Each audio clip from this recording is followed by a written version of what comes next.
Hello friends, welcome to গল্পের রামধনু। আমি সন্দীপা চলে এসেছি নতুন গল্প নিয়ে। গল্প শুরু করার আগে মনে করিয়ে রাখি, যারা আমার চ্যানেলে নতুন গল্প শুনতে এসেছেন এবং আমার গল্প পাঠ শুনতে পছন্দ করছেন, প্লিজ তারা আমার চ্যানেলটি সাবস্ক্রাইব করে আমার পাশে থাকবেন এবং লাইক শেয়ার কমেন্ট করে আমাকে উৎসাহিত করবেন। তাহলে আর দেরি না করে শুরু করে দিই আজকের গল্প, শ্রী নারায়ণ গঙ্গোপাধ্যায়ের লেখা সৌজন্য দিবস। আমার পিস্তুত ভাই ফুচুদা বললে, দেখ পেলা, আমি এখন একটা জিনিস নিয়ে দারুণ চিন্তা করছি। আমি বললাম, তাহলে নিশ্চয়ই তোমার পেট খারাপ হয়েছে।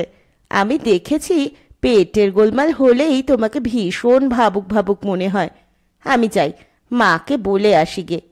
শুনে ফুচুদা চটে গেল, দাঁত খিচিয়ে বললে, হয়েছে, তোমার আর উপকার করতে হবে না। বাড়িতে আজ মাংস রান্না হচ্ছে, আর তুমি আমায় জল সাবু খাওয়াবার তালে আছো। আমি বললাম, তাই বলে পেট খারাপের ওপর মাংস খেয়ে তুমি মারা যাবে নাকি? ধ্যাত তোর, পেট খারাপের নিকুচি করেছে, আমার কিচ্ছু হয়নি। কিচ্ছু হয়নি? তবু তুমি চিন্তা করছো? বাবা তো বলেন তোমার মগজে খাই খাই ছাড়া আর কিছুই নেই। আর তোর মগজে? তোর মগজ সম্বন্ধে মামা কি বলে শুনি? যা বলেন সেটা খুব ভালো কথা নয়, তাই ব্যাপারটা আমায় চাপা দিতে হলো। বললাম, যাকগে, ও সব কথা থাক, তুমি কি নিয়ে চিন্তা করছো তাই বলো। ফুচুদা বললে, বুঝলি প্যালারাম, আমি ভেবে দেখেছি তুই আর আমি নেহাত বাজে হয়ে যাচ্ছি। দিন রাত ইয়ার্কি দিয়ে বেড়ালে আমরা জীবনে কখনো উন্নতি করতে পারবো না, কোনো দিন মানুষ হতে পারবো না। অথচ দেখ, কবিগুরু বলেছেন, আমরা ঘুচাবো মাতর কালিমা, মানুষ আমরা নহিত পাঠা। আমি বললাম, এই কবিতাটা কখনো কবিগুরু লেখেননি। তাছাড়া লাইনটা হবে, মানুষ আমরা নহিত মেষ। খুব যে পণ্ডিত হয়ে গেছিস। আরে, পরীক্ষার খাতায় কোটেশন দিলেই তো লিখতে হয়। তাই তো কবিগুরু গাহিয়াছেন, তা সে যারই কবিতা হোক। তাছাড়া কালিমার কাছে কে আর মেষ বলি দেয় শুনি? পাঁঠাই তো দিতে হয়। আমি বলতে গেলাম, কিন্তু এ কালিমা তো মা কালী নয়, কবি বলেছেন। শাট আপ, তক্ক করিস না। তবু যদি 3বারে স্কুল ফাইনাল পাস না করতিস। আর তুমিও তো 4বারেও আইএ পাস করতে পারলে না। ফুচুদা বললে, আহ, তোকে নিয়ে তো পারা যায় না। সেই তখন থেকে সমানে বকর বকর, কাজের কথাটা বলতে দিচ্ছিস না। আচ্ছা, এবারে বলো, আমি দোকান খাড়া করে শুনছি। ফুচুদা এইবারে গম্ভীর হয়ে গেল। একবার নাক চুলকোলো, তারপর কান চুলকোলো, তারপর পিঠ চুলকোতে চুলকোতে উদাস হয়ে কিছুক্ষণ একটা আমের আঁটির দিকে তাকিয়ে থেকে বললে, আয়, আজ আমরা সৌজন্য দিবস পালন করি। সৌজন্য দিবস? আমি হাঁ করে রইলাম। তার মানে কি?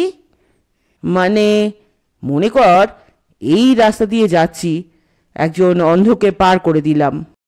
কেউ রাস্তা ভুল করেছে, তাকে ঠিকানা চিনিয়ে দিলাম। কেউ বিপদে পড়েছে, তাকে উদ্ধার করলাম। আমি বললাম, থামো থামো, পরের উপকার করতে চাও নাকি? ওসবের মধ্যে আমি নেই। একবার আমাদের পটলডাঙ্গা টেনিদা পরের উপকার করতে গিয়ে। ফুচুদা মুখটাকে আলু সেদ্ধর মতো করে বললে, ফুফু, রেখে দে তো টেনিদা। ওই এক পালের গোদা জুটিয়ে বসেছিস। ওটা তো পারে কেবল গা গা করে চেঁচাতে আর লোকের সঙ্গে মারামারি করতে। আমাকে অত কাঁচা ছেলে পাসনি। চল, আমরা সৌজন্য দিবস পালন করে আসি। এক্ষুনি? এক্ষুনি। আমি তবু গাইগুই করতে লাগলাম, তাতে কি লাভ হবে? আর তার উন্নতি হবে। ওই যে কি বলে, আমরা ঘুচাবো মাতর কালিমা। আমি বললাম, থাক থাক, আচ্ছা চলো তবে, কিন্তু কপালে কি আছে? কপাল খারাপ হবে কেন? পুচুদা উৎসাহ দিয়ে বললে, কিছুই বলা যায় না, বুঝলি। মনে কর একটা বাচ্চা ছেলে ঘোড়ার গাড়ি চাপা পড়তে যাচ্ছে, আমরা ঝাঁপিয়ে পড়ে তাকে উদ্ধার করলাম। সঙ্গে সঙ্গে খবরের কাগজে আমাদের ছবি ছাপা হলো, দুজনে 2টো মেডেল পেয়ে গেলাম। বলতে বলতে আনন্দে ফুচুদার মুখটা কাঁচা গোল্লার মতো হয়ে গেল। তখন মামা পর্যন্ত বলবেন, হ্যাঁ ছেলে বটে আমাদের ফুচু আর প্যালারাম। কিন্তু আমার মন থেকে কিছুতেই খটকা যায় না। ধরো ছেলেটাকে উদ্ধার করতে গিয়ে আমরাই যদি গাড়ি চাপা পড়ি, যদি পটল তুলে বসি, তখন? খেপেছিস? ফুচুদা উৎসাহ দিয়ে বললে, যারা বালকদের গাড়ি চাপা থেকে উদ্ধার করে তারা কোনো দিন চাপা পড়ে না, মানে পড়তেই পারে না। ডুবন্ত মানুষকে যারা জল থেকে তোলে তারা কখনো ডোবে? সে নিয়মই নেই। চল বেরোনো যাক। অগত্যা বেরোনো গেল সৌজন্য দিবস পালন করতে। ঠিক দুপুরবেলা, যখন ভূতে মারে ঢালা, রাস্তায় লোকজন চলাচলতি কম, একজন অন্ধকেও পাওয়া গেল না যার হাত ধরে পার করে দিতে পারি। বালকটা লোক দু চারটে দেখা গেল বটে, কিন্তু তারা কেউই গাড়ি চাপা পড়তে রাজি নয়। ভালো কাজে কি সোজা ঝঞ্ঝাট? আমি বললাম, ধুর তোর, রোদ দূরে ঘুরে কি হবে? আমাদের সৌজন্য নেবার জন্য কেউ বসে নেই। তার চেয়ে চলো প্যারাগন থেকে গ্রিন ম্যাঙ্গো শরবত খেয়ে আসি। ফুচুদা বললে, তুই এক নম্বরের পেটুক দাস হয়ে যাচ্ছিস। রাস্তায় বেরোলেই খাওয়া চাই। শরবত খাবি, পয়সা আছে? আমি বললাম, তুমি দেবে। ফুচুদা বললে, আমি কোত্থেকে পাবো? ভেবেছিলাম পথে বেরিয়ে কোনো বুড়ো ভদ্রলোককে, মানে নতুন কলকাতায় এসেছে এমন কাউকে বাড়ি পৌঁছে দিলাম, সঙ্গে সঙ্গে খুশি হয়ে সে এক পেট খাইয়ে দিলে। কিন্তু দিনকাল এমন যাচ্ছে তাই পড়েছে যে কি বলবো। লোকের ব্যবহারটা দেখছিস তো? তা তো দেখছি, কিন্তু এক গ্লাস শরবত খেতে পেলে। বেশ তো, পয়সা এনে কালকে খাস, আর আমাকেও খাওয়াস। ফুচুদা আমাকে সান্ত্বনা দিলে। সেই তখন থেকে হেঁটে হেঁটে পা ব্যথা হয়ে গেছে।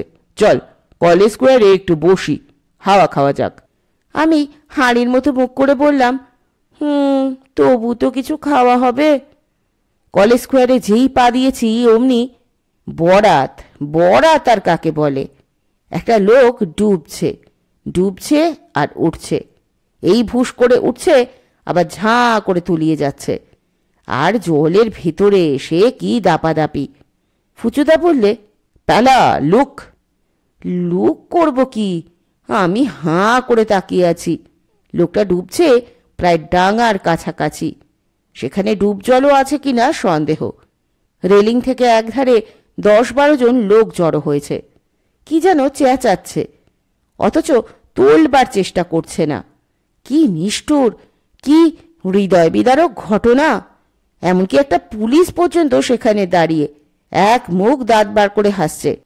ফুচুদা বললে, প্যালা কুইক। দুজনে ছুটে এলাম ঊর্ধ্বশ্বাসে। তারপরে জামা জুতো খুলে মালকোচা এঁটে জলের ভেতর ঝপাস। ডাঙার লোকগুলো কি যেন চেঁচিয়ে উঠল, কিন্তু সে কি শোনবার সময় আছে তখন? বিপন্নকে উদ্ধার করতে হবে যে। তারপর কাল আমাদের ছবি বেরোবে কাগজে, গভর্নমেন্ট থেকে মেডেল দেবে, চারদিকে হই হই পড়ে যাবে। যা ভেবেছি, ডুব জল নয়, বুক পর্যন্তও হবে না, তার মধ্যে একটা দাড়িওয়ালা লোকের কি লাফালাফি আর দাপাদাপি। ফুচুদা এক মুখ জল কাদা গিলে বললে, প্যালা ক্যাচ হিম, ক্যাচ হিম। আমি খপ করে লোকটা দাড়ি টেনে ধরলাম, কিন্তু লোকটা হাউমাউ করে আমাকে ঘুষি মারতে চেষ্টা করতে লাগলো। প্রাণ বাঁচাতে এসেছি, ব্যবহারটা একবার দেখো। ফুচুদা হাঁপাতে হাঁপাতে বললে, প্যালা কিকিং, মানে লাথি মারছে, তবু ঠ্যাং শক্ত করে টেনে রেখেছি। আমি জোরসে দাড়ি ধরে হ্যাঁচকা মারলাম। লোকটা আউ আউ কাউ কাউ করে উঠল। ডাঙা থেকে দারুণ চিৎকার উঠেছে তখন, নিশ্চয়ই উৎসাহ দিচ্ছে আমাদের। ফুচুদা আবার বললে, ভেরি ডেঞ্জারাস, প্যালা দাড়ি ছাড়িসনি, আমি ঠ্যাং ধরে টেনে পাড়ে তুলে ফেলছি এক্ষুনি। ওকে ওকে বলে দাড়িতে কষে আর একটা হ্যাঁচকা লাগালাম আমি। লোকটা গ্যাঁ গ্যাঁ করে উঠল। চারিদিক তখন চিৎকারে ফেটে পড়ছে, নিশ্চয়ই আমাদের জয়ধ্বনি করছে সবাই। দাড়িওয়ালা লোকটা ডাঙায় পৌঁছে গেল। না, পৌঁছে যাবে কোথায়? কিন্তু কিন্তু তারপর আমরা জামা জুতো ফেলে জল কাদা মেখে ঊর্ধ্বশ্বাসে পালাচ্ছি। পেছনে প্রায় 25 জন লোক তাড়া করেছে। সকলের আগে সেই দাড়িওয়ালা লোকটা, যাকে আমরা উদ্ধার করেছি, যার দাড়ির অর্ধেক এখনো আমার মুঠোর ভেতরে। লোকটা চিৎকার করছে, ধর ব্যাটাদের, মার ব্যাটাদের। পাক্কা দেড়শেরই একটা রুই মাছকে চেপে ধরেছিলাম, দিলে তার ভুষ্টি নাশ করে। ধর ধর, মেরে তক্তা করে দে। হায় সৌজন্য দিবস, এখন প্রাণ বাঁচলে হয়। শেষ করছি আজকে ছোট গল্প সৌজন্য দিবস। সকলে ভালো থাকবেন, সুস্থ থাকবেন, সঙ্গে থাকবেন। নমস্কার।